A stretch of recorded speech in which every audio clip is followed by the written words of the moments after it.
बिस्मिल्लाहिर्रहमानिर्रहीम। अस्सलाम वालेकुम दोस्तों। पाकिस्तान में इस साल रमजान के रोजे 29 होंगे या 30, इस हवाले से महकमा मौसमियात ने इब्तदाई पेशगोई जारी कर दी है।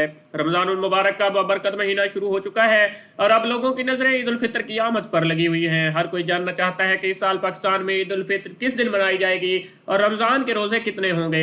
महकमा मौसमियात के मुताबिक इस साल शवाल का चांद 29 रोजे की शाम नजर आने के इम्कान बहुत कम है।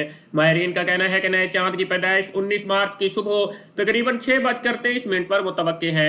गुरूब आफ्ताब के वक्त चांद की उम्र तकरीबन 12 से 13 घंटे होगी, जो आमतौर पर रुयत के लिए काफी नहीं समझी जाती। गुरूब आफ्ताब के वक्त चांद की उम्र तकरीबन 12 से 13 घंटे होगी, जो आमतौर पर रुयत के लिए काफी नहीं समझी जाती। इस वजह से माहिरीन का ख्याल है कि 29 रमजान की शाम चांद नजर आने के इम्कान बहुत कम है। अगर ऐसा है तो इस साल रमजान मुबारक के 30 रोजे मुकम्मल होने का इम्कान है और ईद उल फित्र इससे अगले दिन मनाई जा सकती है। ताहम ये बात याद रखना जरूरी है कि चांद नजर आने का हतमी ऐलान हमेशा मरकज़ रुयत हिलाल कमेटी ही करती है। इसके बाद ही ईद उल फित्र की सरकारी तारीख का बाज़ाब्ता फैसला किया जाता है।